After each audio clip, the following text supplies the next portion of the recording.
रहता है above mean सी level, समुद्र तल से औसत ऊंचाई।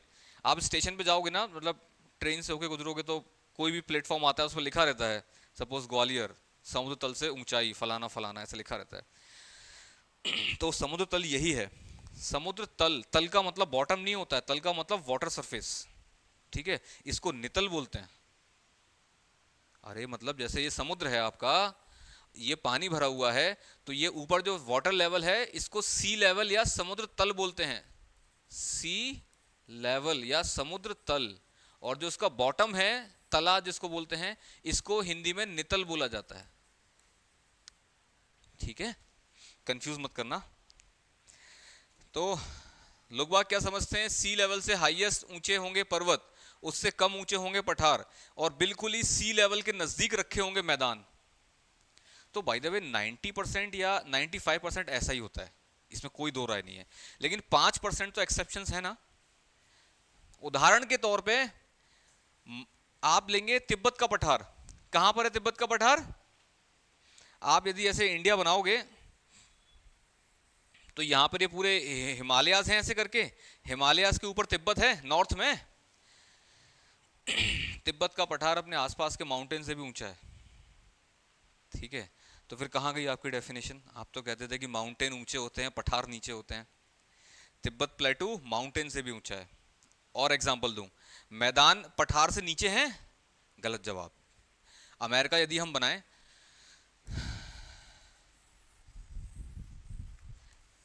ये आपका प्यारा अमेरिका, आपके रिश्तेदार भी रहते होंगे यहाँ पे। क्यों सर दुखती रग पे हाथ रख रहे हो आप? अरे ये तो गुस्सा हो गया मतलब। सांस में ले चलो मुझे। देखो यहां पर एक पर्वत है, नाम क्या है इस पर्वत का, बता सकता है? नहीं, एप्लेशियन माउंटेन। एप्लेशियन माउंटेन के आगे एक पठार है, इस पठार का नाम क्या है? पीडमोंट प्लेटू या पीडमोंट पठार। अब अमेरिका का है तो हिंदी में तो नहीं मिलेगा ना नाम, राम सिंह पठार। ये एप्लेशियन माउंटेन है, दिस इज पीडमोंट प्लेटू। इसके पीछे हमको मिलते हैं अमेरिका के वृहद मैदान, ग्रेट प्लेन्स ऑफ अमेरिका, है ना। बढ़िया स्टेपी घास होती है, बहुत ज़्यादा एग्रीकल्चर होता है इन मैदानों में। तो आपको जान के हैरानी होगी, ये सी लेवल से ऊंचे हैं और ये पठार नीचे है। मतलब यदि मैं इसका साइड से व्यू बनाऊं तो ये रहे आपके मैदान, क्या नाम था, ग्रेट प्लेन्स, फिर ये एप्लेशियन माउंटेन, और फिर ये पीडमोंट प्लेटू। तो पीडमोंट प्लेटू की समुद्र तल से ऊंचाई कम है, इन मैदानों की ज़्यादा है, ठीक है। तो पृथ्वी पे आपको खूब अजूबे मिलेंगे। 90%, अच्छा जूम कर दिया ये मैंने, है मुझे लगा कोई और पढ़ा के चला गया। 90% ऐसा ही सीक्वेंस मिलेगा, माउंटेन आपको सबसे ऊंचे मिलेंगे, उससे नीचे पठार, और सबसे नीचे बिल्कुल मैदान मिलेंगे। बट 90%, 5% केसेस में एक्सेप्शंस भरे पड़े हैं। और जैसे तिब्बतन प्लेटू वो अपने आसपास के माउंटेन से भी ऊंचा है, ग्रेट प्लेन्स वो पीडमोंट प्लेटू से भी ऊंचा है, ठीक है। बाय द वे कितने लोग आज एटलस लेकर आए हैं? सच का सामना, ओ वाओ। एटलस कहाँ है? एटलस कहाँ है? एटलस कहाँ है? वेरी गुड, शान से निकालेंगे एटलस। एटलस, ये तो कोई नहीं कहेगा कि है हमारे पास घर पे रखा हुआ है। ये बहाना तो उससे भी बेकार है कि दुकान पे रखा हुआ है ना। इससे अच्छा उसको दुकान पे रखाओ, पैसे ले आओ उसके। ये लो, आपके पास है एटलस?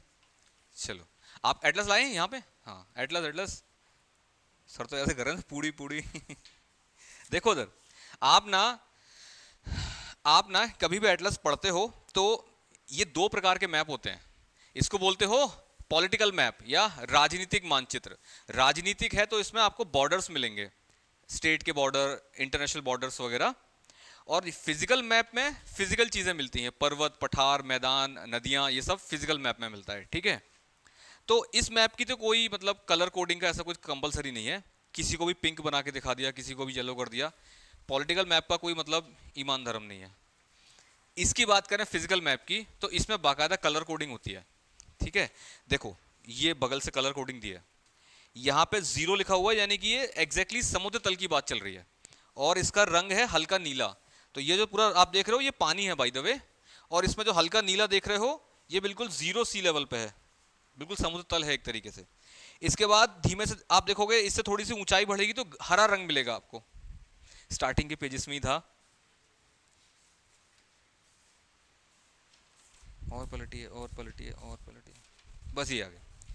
आप देखेंगे इसके बाद बहुत अच्छे, तो पेज ही ढूंढ रहे हैं सब लोग मिलके।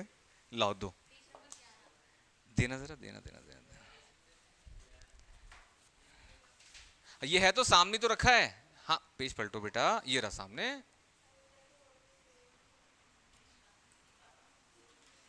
ये रहा आपके सामने। वाह यार, हिंदी मीडियम में तो बहुत अच्छा दिया है, वेरी गुड। ये आप रख लो है। दिया तो अच्छा है लेकिन इसमें कलर कोडिंग नहीं दी है, पकड़ो।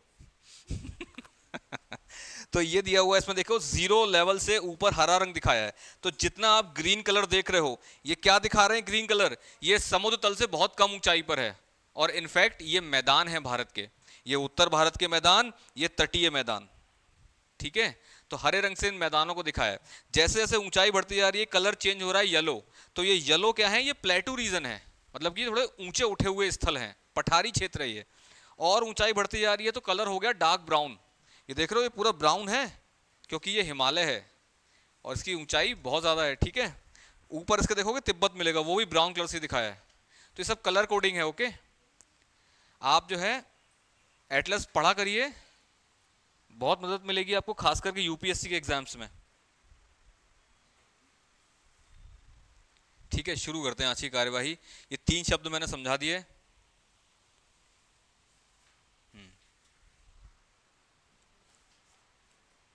आज क्या पढ़ें और कुछ रह गया क्या? अक्षांश और देशांतर। कितने लोग थे अक्षांश देशांतर वाली क्लास में? ठीक।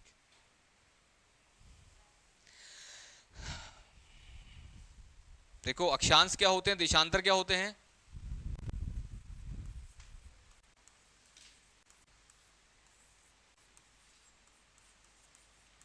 अक्षांश माने लैटिट्यूड और देशांतर माने लॉन्गिट्यूड,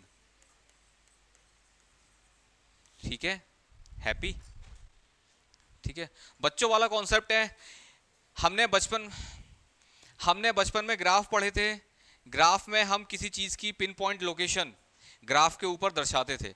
जैसे कि हमारे सामने यदि लिखा है कि 3,2 ये बिंदु ग्राफ पर पॉइंट आउट करके दिखाओ, तो हमें पता था ये एक्स एक्सिस है और ये वाई एक्सिस है।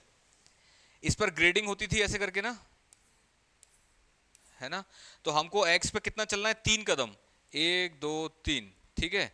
और वाई पर 2, तो पहले वाई की ग्रेडिंग तो कर लो, स्केलिंग सॉरी, ठीक है। ऐसे करके वाई पर एक्स पर 3, 0 से शुरू किया, 1 2 3, और इस पर 2, 1 2, ये रहा हमारा 3,2 एग्जैक्ट पिन पॉइंट लोकेशन ना। यदि -3,2 लिखा होता तो हम ग्राफ पे कहां दर्शाते? तो आप सभी को पता है ये एक्स एक्सिस पीछे ले जाओ, दिस इज 0, 0 के इस तरफ पॉजिटिव नंबर लिखे जाते हैं, इस तरफ नेगेटिव नंबर लिखे जाते हैं ना। तो -3 हम कैसे करते? 1 2 3, दिस इज -3। ये 3 मेरा ऐसा क्यों बन रहा है, ठीक है। और 2 तो फिर ऑब्वियसली 1 2 ऐसे करके यहां पे -3,2 ये हमारा पॉइंट होता, ठीक है। तो ये ग्राफ तो पढ़ने बैठे नहीं हम यहाँ पे। हम यहाँ शुरू कर रहे हैं अक्षांश। हमने क्या किया है, पृथ्वी पर यदि हमें कोई लोकेशन बनानी है तो हमने सबसे पहले इस पर हॉरिजॉन्टल लाइंस बनाई है, क्षैतिज दिशा में रेखाएं खींची हैं। एग्जैक्टली ये रेखाएं नहीं है, ये वृत्त हैं, सर्कल्स हैं। आपको सामने से देखने पे ये रेखा दिखाई दे रही है, ठीक है। पृथ्वी के बीचों बीच खींचा गया वृत्त, इसको बाय द वे महान वृत्त भी कहते हैं, या आसान भाषा में भूमध्य रेखा। कितने डिग्री पर खींची जाती है? 0 डिग्री अक्षांश, ठीक है। अब 0 डिग्री से कोणीय दूरी देखो, 0 डिग्री ने क्या किया, इसको 2 भागों में बांट दिया ना पूरे पृथ्वी को। ऊपर का जो आधा गोला बचा है, गोलार्ध बोलते हैं, दिस इज नॉर्थ गोलार्ध, उत्तरी गोलार्ध, और ये दक्षिणी गोलार्ध, सभी को पता है ना। अब आप इक्वेटर से एंगुलर डिस्टेंस नापते जाओगे, कोणीय दूरी, तो ऊपर भी आपके 1 डिग्री अक्षांश, 2 डिग्री अक्षांश, 3 डिग्री ऐसे करके बनाओगे, नीचे भी 1 डिग्री अक्षांश, 2 डिग्री अक्षांश ऐसे करके बनाओगे। 0 डिग्री से ऊपर वाले सारे ही अक्षांश उत्तरी अक्षांश होंगे। सपोज करो ये कितना है, 1 2 3 4, तो ये 4 डिग्री उत्तरी अक्षांश कहलाएगा। और 0 डिग्री से नीचे चलोगे तो ये हमने मान लो 1 बनाया है, तो 1 डिग्री दक्षिणी अक्षांश। ठीक है, कुल कितने अक्षांश होंगे यहां पहुंचते पहुंचते? 90 अक्षांश। और ऐसे ही कुल 0 ये था ना, कुल कितने अक्षांश होंगे नीचे यहां पहुंचते पहुंचते? 90। ये होगा 90 डिग्री दक्षिणी अक्षांश, ये होगा 90 डिग्री उत्तरी अक्षांश। ये सभी ने पढ़ रखा है? कितने लोगों ने नहीं पढ़ा है अभी भी बता दो। शर्माने वाली क्या बात है, ऐसे हाथ खड़ा करो ना। Very good. क्या वेरी गुड है यार, तुम्हें पढ़ के नहीं आते हो। चलो, होता क्या है, बेसिक गणित पढ़ रखा है ना, एंगल हम नापते हैं, एंगल नापा है ना, तो हम क्या कर रहे हैं, इमेजिन करो ये पृथ्वी है, आप इसके सेंटर में बैठे हुए हो। पृथ्वी कैसे, मानो कि बच्चों की बॉल देखिए, वो हवा भर के बॉल पकड़ा के खेलते रहते हैं उससे वो, तो ऐसी कोई खोखली बॉल है, पृथ्वी है, उसके एग्जैक्ट सेंटर में आप बैठे हुए हो, केंद्र में। हाँ मतलब इमेजिन कर लो यार, ऐसे आंखें मत मटकाओ। कोई बात नहीं, आप केंद्र में बैठे हुए हो, ठीक है।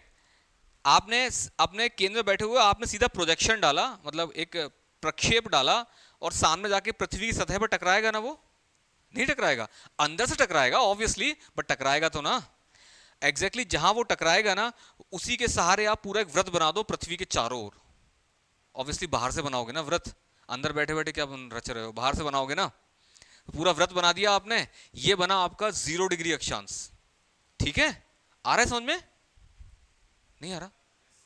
देखो, हमने पृथ्वी के केंद्र में बैठ के एक प्रक्षेप डाला है, और जहां पर वो टकराएगा एग्जैक्टली उसी जगह पे हम एक पूरा वृत्त बना देंगे पृथ्वी के चारों ओर। ठीक है, ये बन गया हमारा 0 डिग्री अक्षांश, और ये पूरा पृथ्वी का चक्कर लगाते हुए वापस यहीं आ जाएगा, मिल जाएगा इससे, है ना, पूरा वृत्त होता है ये। ठीक, अब क्या करोगे आप, अब आप 1 डिग्री थोड़ा सा ऊपर एंगल घुमाओ और अपना प्रोजेक्शन डालो। आप जहां सतह पर टकराएगा वो एग्जैक्टली वहां पर आप एक और वृत्त बना दो, वो 1 डिग्री अक्षांश होगा। ऐसे ही इसको और एंगल बढ़ाओ 2 डिग्री, फिर जहां प्रोजेक्शन पड़ेगा वो 2 डिग्री अक्षांश। ऐसे करते करते आप इसको प्रोजेक्शन बढ़ाते जाओ, एग्जैक्टली सबसे ऊपर कितना एंगल बनेगा, 90 डिग्री, है ना। 90 डिग्री के बाद यदि आपने एंगल बढ़ाया तो वापस से वही वृत्त मिलने लग जाएंगे आपको जो पहले खींचे थे आपने ना। तो मैक्सिमम कितना अक्षांश हो सकता है, 90 डिग्री अक्षांश। सेम ऐसे ही आप नीचे की तरफ एंगल बनाते हुए प्रोजेक्शन डालोगे तो 90 नीचे बन गए। टोटल कितने अक्षांश बने, 181, यानी 90 उत्तर गोलार्ध के, 90 दक्षिणी गोलार्ध के, और एक हमारा 0 डिग्री खुद, तो टोटल 181 हमारे अक्षांश बने। लेकिन यदि यहां पूछें कि कितने अक्षांशीय वृत्त हैं, केवल अक्षांशीय वृत्त पूछे, तो ध्यान देना ये जो 90 डिग्री था आपका, आपने जो प्रोजेक्शन डाला था ना 90 डिग्री पे, और जब वहां पे आपने अक्षांश बनाने की कोशिश की तो आपका पेन वहीं घूम के रह गया होगा, वो वृत्त ना बन करके एक पॉइंट बना है ना। तो ये 90 डिग्री उत्तर अक्षांश और 90 डिग्री दक्षिण अक्षांश, ये आपका एक बिंदु है, एग्जैक्टली एक बिंदु है। इसलिए इसको हम क्या बोलते हैं, उत्तर ध्रुव और दक्षिणी ध्रुव। इसी ध्रुव में से आप जो है नीडल डाल दो तो पृथ्वी का अक्ष है वो पूरा, उस अक्ष के सापेक्ष पृथ्वी घूमती रहती है ना। तो ये दोनों व्रत नहीं है। तो हम यहां मैंने क्या पूछा था, अक्षांशीय व्रत कितने हैं, तो इन दोनों को हटा दो, 181 में से 2 गए तो 179, इतने हमारे पास क्या उपलब्ध हैं, अक्षांशीय व्रत उपलब्ध है। ठीक है, अब यहां पे यदि मान लो आपको मेरी लोकेशन ट्रेस करनी है, मैंने बोल दिया कि मैं कहीं 4 डिग्री अक्षांश पे बैठा हुआ हूं, 4 डिग्री आप पूछोगे सर उत्तर या दक्षिण, क्योंकि दोनों ही 4 हो सकते हैं ना, मैंने बोला उत्तर पे बैठा हुआ हूं, तो इतना क्लियर हो गया कि राघव शर्मा इस किसी लाइन पे बैठे हुए हैं। अभी आपको पिन पॉइंट लोकेशन ज्ञात नहीं है, बस लैटिट्यूड ज्ञात हो गया है। वैसे इंग्लिश में बहुत इजी होता है याद रखना, लैटिट्यूड और लॉन्गिट्यूड। जो लेटा हुआ है वो लैटिट्यूड, जो लंबा खड़ा है वो लॉन्गिट्यूड। ठीक है, आज की तारीख में हिंदी जो है वो इंग्लिश बनती जा रही है, क्लिष्ट होती जा रही है, और इंग्लिश जो है धीमे धीमे लोग अपनाते जा रहे हैं, वो हिंदी बनती जा रही है। ठीक है, अभी सिर्फ इतना क्लियर हुआ है कि राघव शर्मा 4 डिग्री उत्तरी अक्षांश में है, एग्जैक्टली कहां है ये नहीं पता, तो उसके लिए आप ऐसे वर्टिकल लाइंस भी खींच लो, क्या जा रहा है, तो कैसे खींचेंगे हम? वर्टिकल लाइंस हम खींच देंगे ऐसे, है ना, ऐसे ऐसे, है ना? गलत जवाब। हम ध्रुवों को ध्रुवों से मिलाते हुए खींचेंगे। सबसे पहले ये खींचा, ये उत्तरी ध्रुव था ना ये, और ये दक्षिणी ध्रुव है, तो पृथ्वी, इसको गोल मानो अभी, है ना, पृथ्वी को। तो हमने ये पूरा अक्षांश खींचा, देशांतर खींचा, और पीछे जाके वापस जाके वो यहां मिल गया, है ना। ये है आपका प्रधान मध्याह्न या प्राइम मेरिडियन या 0 डिग्री देशांतर। ठीक है, इसने क्या किया, पृथ्वी को भी दो भागों में बांटा है। ये वाला भाग क्या है, पूर्वी भाग, पूर्वी गोलार्ध, और पश्चिमी वाला, ये वाला लेफ्ट वाला, ये पश्चिमी गोलार्ध। ये पा बनाया मैंने, ठीक है। इतना हम लोग को पता है ना, स्टैंडर्ड लॉज होते हैं। हम कागज पे जब अध्ययन कर रहे हैं तो ऊपर की तरफ क्या लेते हैं हमेशा, उत्तर, नॉर्थ, नीचे की तरफ हमेशा दक्षिण, दाहिने हाथ पे पूर्व और बाएं हाथ पे पश्चिम, है ना। तो वही किया है ना मैंने, ये आपका पूर्व है, ये पश्चिम है। ओके, ये कौन से देशांतर खींचा मैंने, प्रधान मध्याह्न 0 डिग्री देशांतर। इसको एक और नाम से पुकारते हैं, कोई बताना चाहेगा? प्रधान याम उत्तर बोल दो, चाहे कुछ बोल दो, लेकिन एक नाम जो सुनना चाह रहा हूं। ये कहां से होके गुजरता है? जीएमटी, ग्रीनविच रेखा बोलते हैं इसको, क्योंकि यहां पर ये अपना एक द्वीप है, उसका नाम है ग्रेट ब्रिटेन। ठीक है, ब्रिटेन से होकर गुजरता हुआ इसको माना गया है। मानना ही पड़ेगा ना, क्योंकि भगवान ने तो ऐसे कोई स्केल रख के लाइनें नहीं खींची ना। हम लोगों ने लेबोरेटरी में जो है अध्ययन पर्पज से लाइनें बनाई हैं, तो वो तो गोल है, कहीं से भी 0 गुजरता हुआ मान लो, कहीं से तो मानना पड़ेगा ना। तो भैया ब्रिटिशर्स लोग ये हमसे आगे थे, जल्दी जल्दी इन्होंने रिसर्च कर ली और 0 डिग्री इन्होंने यहाँ से गुजरता हुआ मान लिया। ठीक है, तो यहाँ पर इनकी लेबोरेटरी है लंदन शहर में, ग्रीनविच वैधशाला, तो वहीं से गुजरता हुआ माना है। ठीक है, 0 डिग्री हमारे घर से होकर निकलता है। अब देखो तुम, यहाँ से आगे की दुनिया ये पूरा ईस्ट कहलाएगी, इससे पीछे की दुनिया पूरी वेस्ट कहलाएगी। ठीक है, ब्रिटिशर्स लोगों का जलवा रहा है अपने समय में, है ना, ईस्ट वेस्ट उन्होंने डिसाइड किए हैं। सोचो आप, आपको जान के हैरानी होगी, ब्रिटिशर्स लोग ना, मतलब कि देखो ब्रिटेन में तो ऑब्वियसली हर कोई छाता लेके चलता है, क्योंकि किसी भी समय बारिश हो सकती है। All of a sudden 15 minute के अंदर बादल छा जाएंगे और झमाझम बारिश होने लगेगी, और आधे घंटे बारिश हुई, सब नॉर्मल हो गया। तो वो लोग तो छाता लेके चलते हैं। बट ब्रिटेन द्वीप से अलग निकल के आप लोग छाता लेके चलने का क्या लॉजिक है? तो वो टशन में चलते थे छाता लेके, क्यों? क्योंकि हमारा साम्राज्य इतना पृथ्वी पे फैला हुआ है, कहीं ना कहीं तो बारिश हो ही रही होगी ना, छाता लेकर तो चलना पड़ेगा ना। हम लोग को नीचा दिखाने के लिए। ठीक है, जैसे आप देखते हो ना, एक कार आती है, एक बहुत ही फैंसी कार है, क्या, रोल्स रॉयस, ब्रिटिश ब्रांड है, तो उससे गेट में छाता रखने की जगह है, बाकायदा छाता रख सकते हो आप उसमें। इंडियन किसी कार में आता है क्या? नहीं। ठीक है, चलो खैर, इसीलिए आप देखते हो यहाँ पर जितने भी कंट्रीज हैं उनको हम क्या बोलते हैं, पश्चिमी देश। यहाँ पर जितने भी देश हैं उनको पूर्वी देश बोलते हैं। और ये डिसाइड किसने किया? ब्रिटेन ने डिसाइड किया है। कहाँ थे? ओके, ये 0 डिग्री। अब आगे जितनी भी लाइन खींचूंगा मैं, तो ये कौन से देशांतर होंगे? पूर्वी देशांतर। और यहाँ जितने खींचेंगे वो पश्चिमी देशांतर। ध्यान देना, ये देशांतर आपके हमेशा ध्रुव से शुरू होकर ध्रुव पर ही जाके खत्म होते हैं। ये यहां से आएगा ऐसे करके, और पीछे की तरफ जाके ऐसे वापस मिल जाएगा। अक्षांश और देशांतर में एक बहुत बड़ा अंतर यह है कि अक्षांश कभी मिलते नहीं एक दूसरे से, पैरेलल रहते हैं, समांतर चलते हैं। अक्षांश समांतर चलते हैं, लेकिन देशांतर ये ध्रुवों पे जाके सभी मर्ज हो जाते हैं। ये सभी ध्रुवों पे जाके मर्ज हो जाते हैं। ये सभी ध्रुवों पे जाके ये ऐसे मर्ज हो गया। ठीक है, ध्यान देना, ये जो देशांतर, सपोज करो ये 1 डिग्री देशांतर ले रहा हूं मैं, ये ऐसे जाके यहां, और ये पीछे जाके वापस यहां के खत्म हो गया है। आ रहा है समझ में? एटलस निकालो, देखो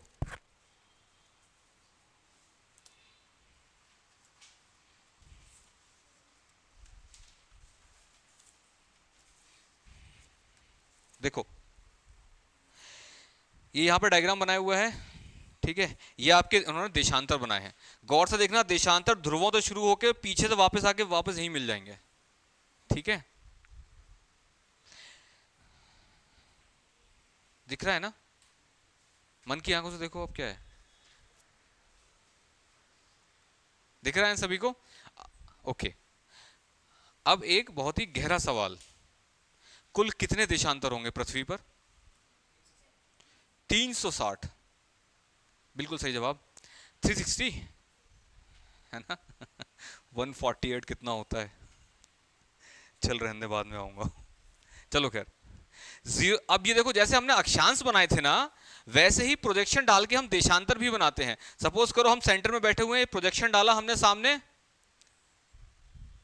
ये प्रोजेक्शन हमने सामने डाला, उस प्रोजेक्शन के सहारे जो हमने पूरा वृत्त बनाया है, वो वृत्त है हमारा 0 डिग्री देशांतर। अब हमने अपना प्रोजेक्शन थोड़ा 1 डिग्री इधर घुमा लिया, तो अब वो प्रोजेक्शन जहां टकराएगा, वहां से जो सर्कल बनेगा वो होगा आपका 1 डिग्री देशांतर।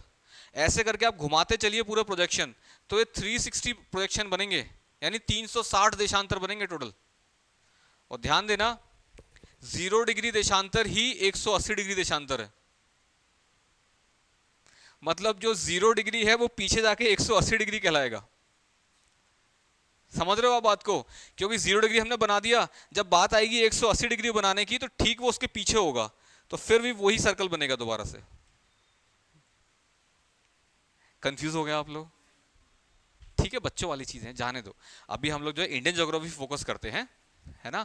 तो इस प्रकार यदि मैंने बता दिया किसी को कि भैया मैं 4 डिग्री उत्तरी अक्षांश और 1 2 3 4 4 डिग्री दक्षिण, 4 डिग्री पूर्वी देशांतर, यानी 4,4, मैं यहां कहीं पर हूं, तो आप इजीली मेरी लोकेशन पॉइंट आउट कर सकते हो, है ना?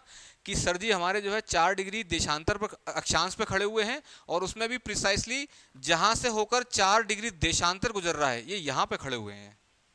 आप बाकायदा मिसाइल लॉन्च कर सकते हो, पिन पॉइंट एकदम। ठीक है, क्लासेस ऑफ। तो इस तरीके से हमारा देशांतर और अक्षांश हमारा जो है लोकेशन में बहुत ज्यादा मदद करता है। लोकेशन तो देखो दोनों ही लोकेशन में मदद करते हैं, लेकिन पर्टिकुलरली बोलूं तो अक्षांश काम आता है तापमान यानी टेम्परेचर नापने में, और देशांतर काम आता है समय नापने में। दैट्स ग्रेट, पढ़ रखा है आपने, good, very good, very good. तापमान नापने में कैसे काम आता है अक्षांश? हर अक्षांश पे एक थर्मामीटर फ्री मिलता है, तो बढ़िया आप तापमान नाप सकते हो।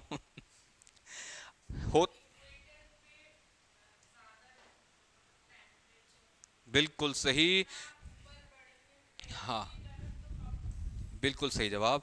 ये रहा हमारा इक्वेटर, है ना? This is your 0 degree latitude. जैसे जैसे इक्वेटर पे सबसे ज्यादा टेम्परेचर है आपका, जैसे जैसे हम ध्रुवों की तरफ जाएंगे, ये एग्जैक्ट आपका 90 डिग्री नॉर्थ पोल, ध्रुवों की तरफ जाने पर टेम्परेचर में गिरावट आती जाती है। सिमिलरली इक्वेटर से नीचे की तरफ भी चलोगे ना, दक्षिणी पोल की तरफ, तो तब भी आपके टेम्परेचर में गिरावट आती जाती है। तो आप अक्षांश नाप के बता सकते हो कि किस कंट्री का कौन सा क्लाइमेट होगा। ठीक है, भारत लगभग जो है ट्रॉपिकल अक्षांशों पर ही पाया जाता है, तो गर्म क्लाइमेट है। ब्रिटेन आपका ये टेम्परेट क्लाइमेट में पाया जाता है, या इसको बोलेंगे शीतोष्ण अक्षांशों में पाया जाता है, तो ठंडा क्लाइमेट है उसका, है ना? तो इस तरीके से आपका अक्षांश ना टेम्परेचर को बता देते हैं। और देशांतर ये समय को कैसे बताते हैं? ये जिसने बता दिया ना, 1,00,000 रुपए इनाम। एक नहीं सर, 5 करो, एक कार तो आ जाए कम से कम। एक में तो मोटरसाइकिल भी नहीं आती।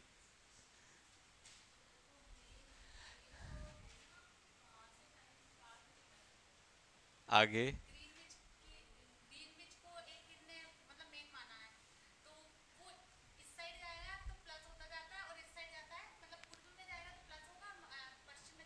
ठीक है, आपने यूपीआई दे देना, पेमेंट हो जाएगा। देखो बात बिल्कुल सही है, 0 डिग्री देशांतर है।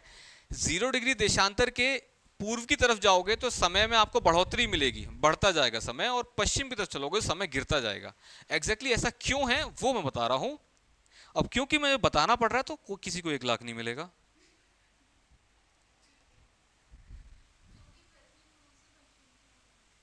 तुम लोग पैसे लेके ही मानोगे। मैं भी पंडित हूं, नहीं दूंगा। देखो उधर, देखो बात सुनो, पृथ्वी हमेशा पश्चिम से पूर्व दिशा में घूमती है। ये पश्चिम है, ये पूर्व है ना।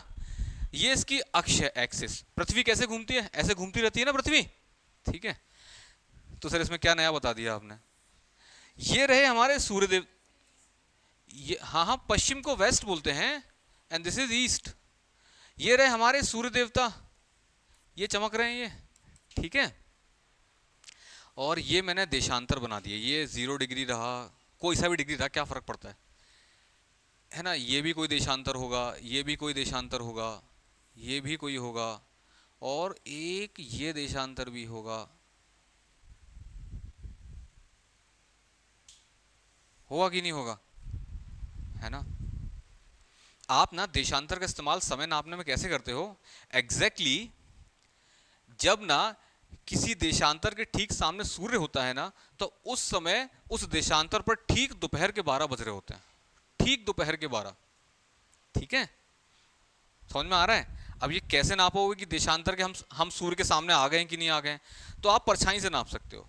किसी भी समय आप जो है, आप 2-3 दिन नोटिस करना, कोई परछाई ऐसे कुछ भी एक ऑब्जेक्ट रख देना और उसकी परछाई नोटिस करना, टिक लगाते रहना कि कितनी सी हाइट घटती जा रही है। तो जिस वक्त सूर्य सबसे ज्यादा ऊंचाई पर होगा या बिल्कुल सामने होगा, उस वक्त सबसे छोटी परछाई बनेगी, है ना। तो परछाई का पूरा ग्राफ बन जाएगा ना आपके पास। सपोज करो ये कोई आपने एक छड़ ऐसे लगा रखी है, अब यहां से सूर्य चमक रहा है तो इसकी परछाई यहां बनेगी ना। अब जैसे जैसे सूर्य इसके सामने ऊपर आता जाएगा, इसकी परछाई छोटी होती जाएगी,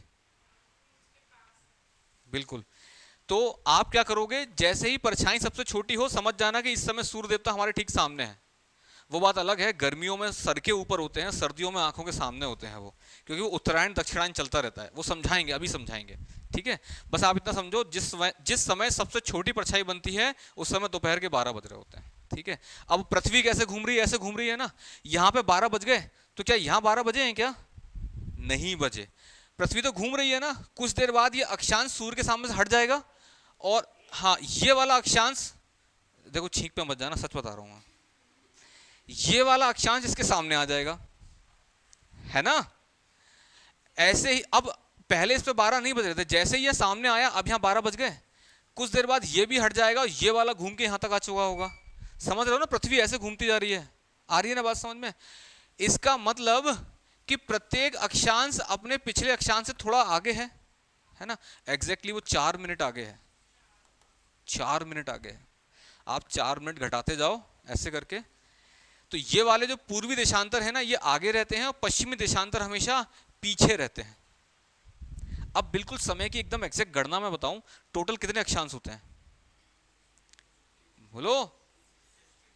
360 ना, अक्षांश बोल दिया मैंने, सॉरी, देशांतर, है ना। और टोटल कितना घंटे का समय दिन होता है? 24 घंटे का। 24 घंटे को मिनट में कन्वर्ट करो जरा, 24 गुणा 60 ना, यही तो होगा, हिसाब लगाओ। 4 मिनट आंसर आएगा। अब देखो मैं तो सालों से पढ़ा रहा हूं, मुझे तो याद है, ठीक है। प्रत्येक एक देशांतर पर 4 मिनट का फर्क आ जाता है ना। हम लोगों ने जो 0 डिग्री इसको माना था ना, ये 0 डिग्री इसको माना था, तो इसके अगले, ये 0 डिग्री है, तो ये वाला अगर हम 1 डिग्री कहें, तो अगर 0 डिग्री पे दोपहर के 12 बज रहे हैं मान लो, तो यहाँ पर 12:01 हो रहा होगा समय, और ठीक उसी समय यहाँ पे 1 मिनट नहीं, 12:04, यहाँ पे 12:08, यहाँ पे 12:12, ऐसे करके 4-4 मिनट आगे कर लो। सिमिलरली यहाँ पे पीछे कर लो, यहाँ पे 11:56 हो रहे होंगे, जो पहला अक्षांश होगा ना, 11:56, 4 मिनट पीछे किया है ना हमने, ठीक है। तो हमेशा याद रखना, जो पश्चिमी गोलार्ध होता है ये समय में पीछे होता है। इवन पूरे एक, यहाँ पे यदि 24, आज क्या तारीख है? 4 सितंबर, है ना, कल टीचर्स डे है। वाह, हे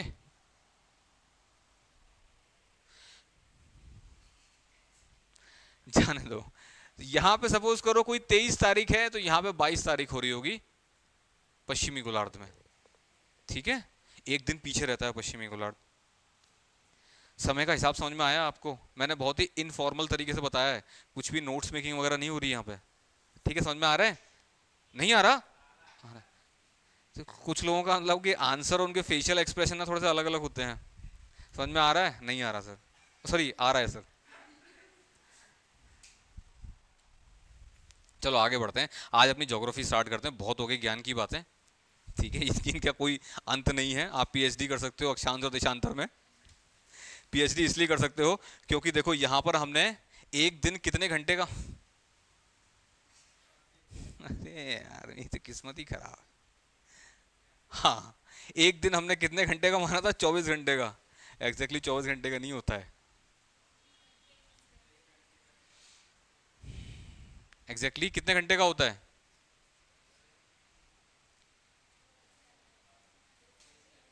अरे फोटो ले रहे हैं तो थोड़ा पोज देना पड़ता है। चलिए आज हम लोग ज्योग्राफी स्टार्ट करते हैं। तो हम यहाँ पे देखेंगे भारत की स्थिति क्या है। ठीक है, भारत की स्थिति क्या है, इसका क्षेत्रफल क्या है। ठीक है, और स्थिति देखेंगे तो हम यहाँ से देखेंगे क्षेत्रफल हो गया। चलो क्लाइमेट देख लेंगे थोड़ा बहुत, और यहाँ से कोई मुख्य अक्षांश या देशांतर निकलते हैं क्या, ये देख लेंगे हम आज की क्लास में। अक्षांश या देशांतर। ठीक है, देखो जरा, आप सभी को पता है भारत भारत हमारा कौन से गोलार्ध में आता है? उत्तरी गोलार्ध में आता है, सभी जानते हैं। ठीक है, तो यदि मैं बातें नहीं करेंगे, बातें नहीं करेंगे।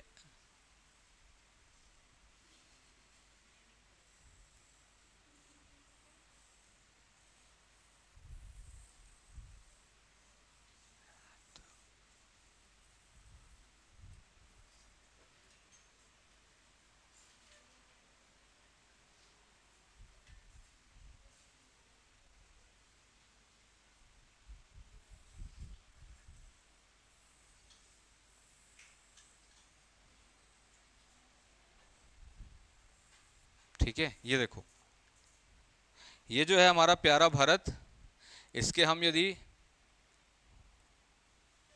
अक्षांश और देशांतर की बात करें तो हमारा भारत जो है पूर्णतः उत्तरी गोलार्ध में स्थित है। जैसे पृथ्वी बनाऊं तो ये भूमध्य रेखा हो गई। भारत हमारा पूर्णतः यहाँ स्थित है उत्तरी गोलार्ध में, और पूर्वी की पश्चिमी की बात करें तो पूर्वी भाग में है।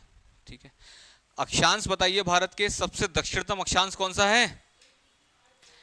8 डिग्री 4 मिनट, एकदम सही जवाब। कौन सा अक्षांश, उत्तरी या दक्षिणी? उत्तरी अक्षांश। ठीक है, और सबसे नॉर्दर्न मोस्ट अक्षांश कौन सा है? 37 डिग्री 6 मिनट, उत्तरी अक्षांश। अब नॉर्थ लिख के छोड़ दिया मैंने, है ना। ये भारत की हमने सीमाएं देखी, कहां से कहां तक फैला हुआ है भारत हमारा। सिमिलरली अगर हम देशांतर की बात करें तो भारत कहां से कहां तक फैला हुआ है?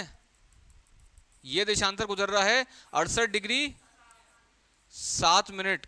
कौन सा देशांतर है, पूर्व या पश्चिम? पूर्वी देशांतर। ठीक है, ऐसे ही सबसे पूर्वतम देशांतर की बात करें तो कौन सा है? 97 डिग्री 25 मिनट। कौन सा? पूर्वी देशांतर। ठीक, अब देखो जरा, ये मुख्य भूमि है भारत की।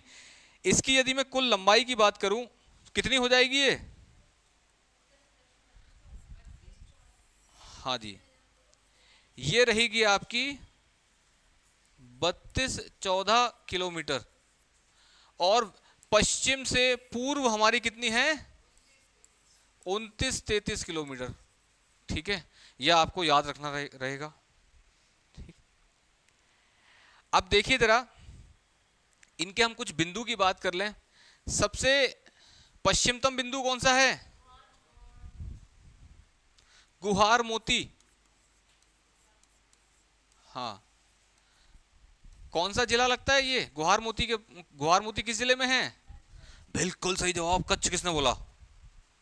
अरे वाह भैया, गुजरात में है। भारत का सबसे बड़ा भारत का सबसे बड़ा जिला कौन सा है? कच्छ। ठीक है, आप एटलस निकालना, घर जाके देखना गुजरात का मैप। अच्छा, इसमें तो जिलेवार दिया ही नहीं है। चलो कोई बात नहीं, एक और मैप आता है, एक और एटलस आता है, नेशनल स्कूल एटलस। खरीद लेना, क्या जा रहा है। अरे 200-200 रुपए के आते हैं, इतने का तो रिचार्ज, इससे ज्यादा रिचार्ज आता है। वो पहली सैलरी में सब रिकवर हो जाएगा, चिंता मत करो, सिलेक्शन तो होने दो। तो कहते चेहरे खिल गए, बोले सर अंदर की बात तो पहली सैलरी क्या हो तो पहले सूटकेस में ही हो जाएगा सब। ये दिख रहा है, ये इतना पूरा जिला ये कच्छ है ये, ठीक है, भारत का सबसे बड़ा जिला है। हालांकि सबसे बड़ा जिला होना चाहिए था लद्दाख, ठीक है, लेकिन हाँ, लेकिन उसका बहुत सारा पार्ट किस में चला गया है, पीओके में। तो इस वजह से हम किसको मानते हैं, कच्छ को मान लेते हैं, ठीक है। ये किबित है, गुहार मोती कहां पर है, गुजरात में। इसकी बात करें, ये ईस्टर्न मोस्ट, ये कौन सा पॉइंट है, किबिथू, कहां पर है ये, अरुणाचल प्रदेश, ठीक है। दक्षिणतम बिंदु की बात करें तो ये कहां पर है, तो देखो दक्षिणतम बिंदु में दो कॉन्सेप्ट हैं। पहला कॉन्सेप्ट है मुख्य भूमि का दक्षिणतम बिंदु, तो वो है आपका कन्याकुमारी।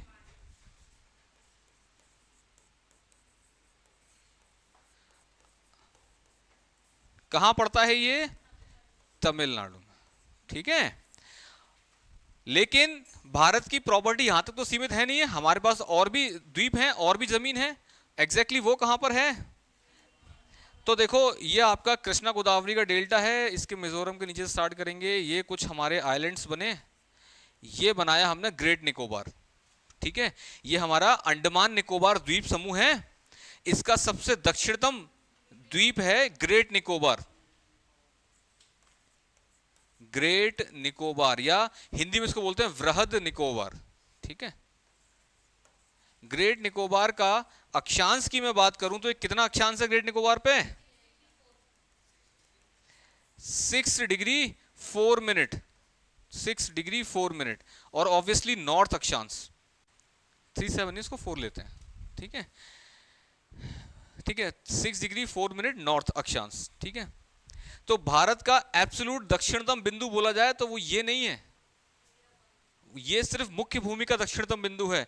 भारत का दक्षिणतम बिंदु ये है ग्रेट निकोबार का सदर्न पॉइंट, जहां पर से होकर गुजरता है हमारा 6 डिग्री 4 मिनट नॉर्थ अक्षांश। इस पॉइंट का नाम क्या है, इसका नाम पहले था Pygmalion point, Pygmalion point. Indira Gandhi घूमने गई हैं, उसके बाद से 1985 में इसका नाम हो गया इंदिरा पॉइंट। क्या नाम हो गया इसका, इंदिरा पॉइंट।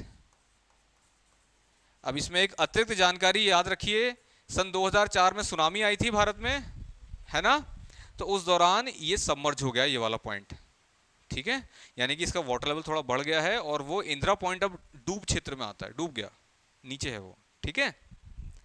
लेकिन भारत सरकार इसको एक्सेप्ट नहीं करती है, तो हमारे एग्जाम में कभी नहीं आता कि क्या ये डूब गया है कि नहीं डूबा है, ये फालतू चीज नहीं पूछते। तो आपने देखा दक्षिणतम बिंदु में दो कॉन्सेप्ट थे, तो उत्तरतम बिंदु में भी दो ही कॉन्सेप्ट हैं, बताइए। सबसे उत्तरतम बिंदु ये है आपका 37 डिग्री 6 मिनट, लेकिन ध्यान रखेंगे सभी बच्चे, सभी लोग ध्यान रखेंगे, बताओ तो सर, ध्यान रखेंगे, ध्यान रखेंगे। हमारे शुभ चिंतक पड़ोसी ने क्या किया है, ये इतना इतना क्षेत्र अपने कब्जे में ले लिया है, ठीक है, और दुर्भाग्य से ये भी जो है इस पड़ोसी ने ले लिया है, चीन ने। तो भारत के अधिकार में अभी एडमिनिस्ट्रेटिव कंट्रोल में इतना ही क्षेत्र है, ये दोनों नहीं है, ठीक है। तो हमारा 37 डिग्री 6 मिनट ये पीओके से होकर गुजरता है, और यहीं पर सबसे उत्तरतम, आप अगर वैसे तो कोई एग्जैक्टली कोई ऑफिशियली नहीं है, लेकिन फिर भी चाहो तो माउंट केटू को मान सकते हो, माउंट केटू को मान सकते हो चाहो तो। एग्जाम में क्या आता है ये नहीं आता है, एग्जाम में आता है आपका ये इंदिरा कोल, यहां पर है वो, सियाचिन ग्लेशियर के पास है इंदिरा कोल, इसका नाम यहां लिख देता हूं मैं, इंदिरा कोल, ठीक है। ये रहा सियाचिन ग्लेशियर है यहां पर, इसी में आपका इंदिरा कोल, ठीक है। ये भारत का उत्तरतम बिंदु है, ठीक है, आ रहा है समझ में सभी को। इंदिरा कोल इससे बहुत नीचे है, ठीक है। तो आपकी किताबों में जनरली 37 डिग्री 6 मिनट और इजिकल टू करके लिखा होता है इंदिरा कोल, तो वो परफेक्टली ठीक नहीं है, ठीक है। वैसे यहां पर इंदिरा और नीचे इस इंदिरा में कोई फर्क है क्या? अरे यार प्लीज भाई, इस इंदिरा में और नीचे वाले इंदिरा में कोई फर्क है क्या? इंदिरा पॉइंट, ये इंदिरा गांधी के ऊपर रखा गया था, और यहां पे इंदिरा का मतलब है लक्ष्मी। ये मैंने गलत लिख दिया इसकी स्पेलिंग। यहां पे इंदिरा का मतलब है लक्ष्मी देवी, इंदिरा देवी लक्ष्मी का दूसरा नाम है इंदिरा, ठीक है।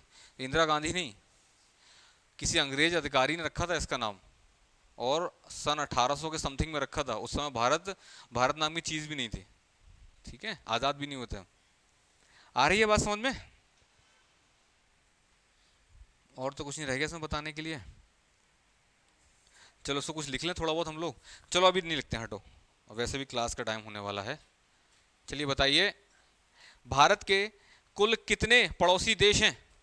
तो दो प्रकार के पड़ोसी हैं, एक तो हुए स्थल सीमा से लगते हुए पड़ोसी, और एक जलीय सीमा से लगते हुए पड़ोसी। स्थल सीमा से बताओ कितने लगते हैं, कौन कौन से?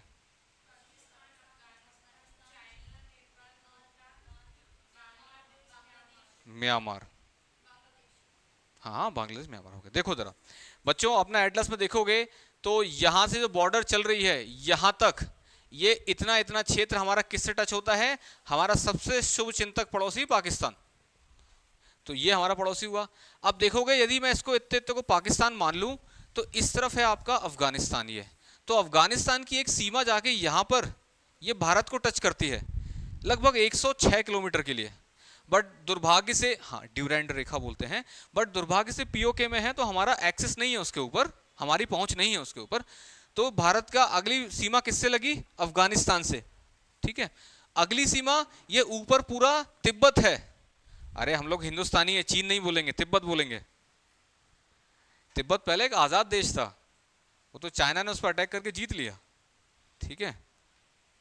अब सभी जो है चाइना के डर के मारे सब तिब्बत के ब्रैकेट में चाइना लिख देते हैं, तिब्बत बोलेंगे सभी लोग।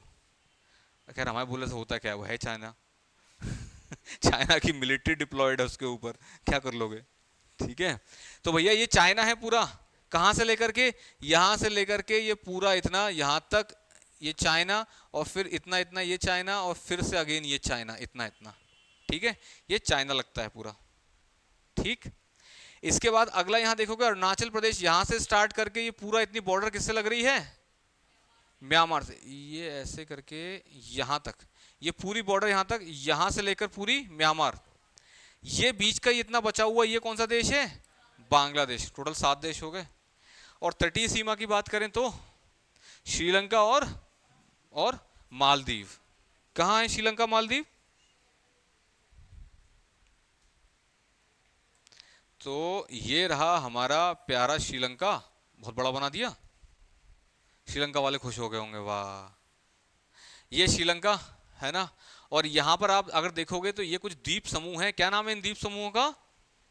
लक्षद्वीप। लक्षद्वीप के ही बिल्कुल कंटिन्यूएशन में नीचे आओ, छोटे छोटे से द्वीप और हैं, इनका नाम है मालदीव, ठीक है, मालदीव। तो ये भारत के दो समुद्री पड़ोसी हो गए। टोटल कितने पड़ोसी हो गए भारत के? 7 2 9, बढ़िया है, ठीक है। भारत के क्षेत्रफल की बात करें तो बच्चों कितना क्षेत्रफल है भारत का? 32,87,263 है ना।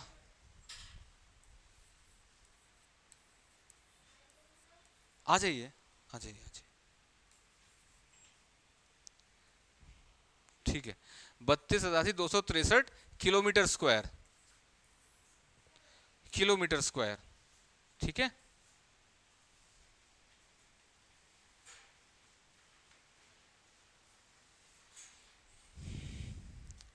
एरिया वाइज बैठ गए, एरिया वाइज भारत पूरी विश्व में किस नंबर पे आता है? और भी लोग तो बोलेंगे, हाँ 1 2 और 3, आप तीनों को आंसर नहीं करना है, अब बाकी लोग करेंगे। भारत आता है 7वें नंबर पे। तो इससे शुरू के 6 देश कौन कौन से हैं? हाँ हाँ, कनाडा, रुक, चीन। अच्छा आप एनसीईआरटी से बोल रहे होगे, एनसीईआरटी में अमेरिका लिखा है, गलत लिखा है। ओके, अमेरिका चाइना, ठीक है, एनसीईआरटी का सीक्वेंस सही है। ब्राजील, ऑस्ट्रेलिया सही जवाब है उनका। देखो इसकी एक ट्रिक है। किसने बोला था ऑस्ट्रेलिया फिर? अच्छा आपने ऑस्ट्रेलिया बोला था। अरे मेरे कान खराब हो गए क्या? रुक चीन अब आ कर लो, बातें कर लो। इधर इधर देखिए, इधर देखिए। रुक चीन अब आ भारत। कहाँ आ भारत? यहाँ और क्या है? देखो जरा, तो भारत हमारा 7वें नंबर पे है, तो इसको तो हटा दो ट्रिक में से। रू से रूस, क से कनाडा। अब देखो आपकी एनसीईआरटी उठाओगे ना, तो ये अमेरिका आगे लिखा है, चाइना बाद में लिखा हुआ है। और एनसीईआरटी को छोड़ दिया जाए तो सभी किताबों में चीन पहले लिखा हुआ है ना। और इंटरनेशनली देखोगे तो वेबसाइट वगैरह चेक करोगे तो भी चीन का जो है एरिया अमेरिका से बड़ा दिखाया गया है। ठीक है, तो रुक चीन, चीन, अ से अमेरिका और ब से ब्राजील। ये मैंने ब्राजील लिखा है, ठीक है वो थोड़ा सा। अ से ऑस्ट्रेलिया, रिकी पॉन्टिंग, ऑस्ट्रेलिया। ठीक है, ये कितने देश हो गए? ये 1 2 3 4 5 6, 6 देश हो गए। 7वें नंबर पे भारत। ठीक है, चलिए अब सभी लोग आंसर कर सकते हैं। भारत का जो क्षेत्रफल है पूरे विश्व के क्षेत्रफल का कुल कितना परसेंट है? थोड़ा वेट करके करना होता है ना। 2.43। कोई बात नहीं है, आप लोग बस एक हफ्ता रुक जाओ। रुक क्या जाओ, ऐसे पढ़ लिया ना आपने, नोट डाउन कर लोगे, फिर आप लोग भी जल्दी आंसर दोगे, कोई घबराने वाली बात नहीं है। 2.43 पूरे विश्व क्षेत्रफल का। पूरी पृथ्वी क्षेत्रफल की बात नहीं कर रहा मैं। पृथ्वी पर आपको पता है ना 29% स्थल है और 71% पानी है, तो 71% को हटा के तब बात की जा रही है। ऐसा तो बहुत छोटा एरिया आ जाएगा इंडिया का तो। ठीक है, 2.43% एरिया है पूरे विश्व क्षेत्रफल का। और इसमें भी पॉपुलेशन का शेयर बात करें तो दुनिया की कितनी परसेंट पॉपुलेशन भारत में रहती है? 17.5। किसने बोला? वेरी गुड, क्या बात है, 17.5%। ठीक है, ये डेटा पुराना हो चुका है, नया डेटा हम रिलीज नहीं कर रहे हैं, लोग डर जाएंगे सुन के। हमने चाइना को पीछे छोड़ दिया है पॉपुलेशन में। ठीक है, most populous country in world, India, प्यारा भारत। ठीक है, क्योंकि यहां पर, चलो खैर यार, हो गया बेटा। अब इसको लिख लें थोड़ा बहुत, है ना। अगली क्लास का टाइम हो गया क्या? सर आ गए क्या? चलो एक कॉन्सेप्ट और देख लो। सर आ गए क्या? नहीं नहीं, तो 4:15 का था ना। चलो लास्ट एक क्वेश्चन बना लेते हैं इसी में से। चलो बताओ जल्दी से बच्चों, जो हमारा भारत है इसकी सबसे ज्यादा सीमा, इसकी इसकी टोटल स्थल सीमा कितनी है? बिल्कुल सही जवाब। स्थल सीमा यहां से स्टार्ट होगी, ये पूरी जो आप देख रहे हो सीमा, ये this is the land border, ये स्थल सीमा है पूरी, इतनी इतनी। ठीक है, ये इतनी पूरी ये स्थल सीमा है, दिख रही है? कोई कंफ्यूजन किसी को? ये पूरी स्थल सीमा है। तो कितनी हुई है टोटल? 15,200 किलोमीटर। अब दूसरी बची तटीय सीमा। तटीय सीमा के दो कॉन्सेप्ट हैं, पहला मुख्य भूमि की तटीय सीमा और फिर द्वीपों की तटीय सीमा। तो मुख्य भूमि की कितनी है, बोलिए जल्दी से। यहां मुझे जरूरत पड़ जाती है बच्चों की, क्योंकि ये पूरी इतनी आपकी तटीय सीमा है मुख्य भूमि की। कितनी है ये टोटल? कितनी?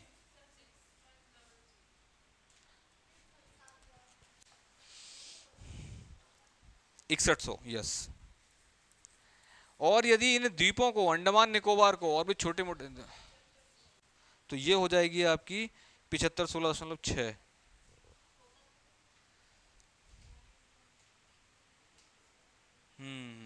14, 16 है,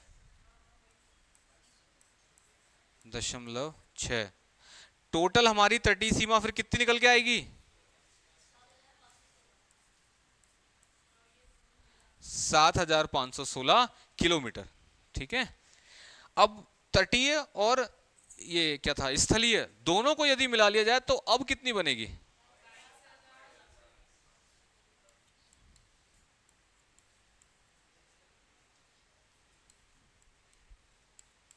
सबके पास होगा मोबाइल, जल्दी से जोड़ के बताओ। हाँ जी, 22,716.6 किलोमीटर, ये भारत की तटीय सीमा हो गई। ठीक है, चलिए बताएंगे भारत की तटीय सीमा नहीं, टोटल सीमा, टोटल सीमा। वापस से स्थल सीमा पे आते हैं। भारत की सबसे लंबी स्थलीय सीमा किस देश के संग बनती है? यार तुम लोग तो पढ़ के बैठे हो एकदम। ये जो दिख रही है बॉर्डर, ये सबसे ज्यादा जो है लंबी लैंड, ये इतना नहीं आएगा बेटा, इतने इतने की बात चल रही है। ये बांग्लादेश के संग बनाई हुई ये सीमा, इसकी लगभग 4,000 समथिंग लंबाई है, जो कि हाईएस्ट है। सेकंड लॉन्गेस्ट हमारी बॉर्डर किस देश के संग बनती है? पाकिस्तान। देख लूं, ओ सॉरी चीन, बस 100 किलोमीटर समथिंग आगे है। थर्ड नंबर पे चाइना। ठीक है, अब यहां पर कुछ तटीय स्थलीय सीमाओं के नाम भी हैं, नाम बता सकते हो आप? भारत और पाकिस्तान की सीमा को क्या कहते हैं हम? रेड क्लिफ रेखा। ठीक है, भारत और अफगानिस्तान के बीच की रेखा को क्या बोलते हैं? डूरंड रेखा। ओके, भारत और चाइना के बीच की रेखा को क्या बोलते हैं? मैकमोहन रेखा। कहां शुरू होगी मैकमोहन रेखा? यहां से शुरू होगी ना, है ना? हाँ, यहां से स्टार्ट होगी और कहां जाएगी? यहां तक जाएगी, है ना? केवल और केवल इतने को बोलते हैं, क्या बोला था अपन ने? मैकमोहन। सिर्फ चाइना एंड अरुणाचल प्रदेश के बीच में है मैकमोहन रेखा। ठीक है, तो बिल्कुल भी ना सोचें कि ये वाला भी मैकमोहन का पार्ट है, ये वाला, ऐसा कुछ नहीं है। ठीक है, और क्या रह गया इसमें? कुछ तटीय कानून पढ़ाने थे आपको। देखो सर आगे क्या, अच्छा 2 बार देख चुके। चलो भैया आज के लिए इतना ही। अच्छा, कल की क्लास में हम लोग नोट डाउन करेंगे, तो कल कोई मिस नहीं करेगा।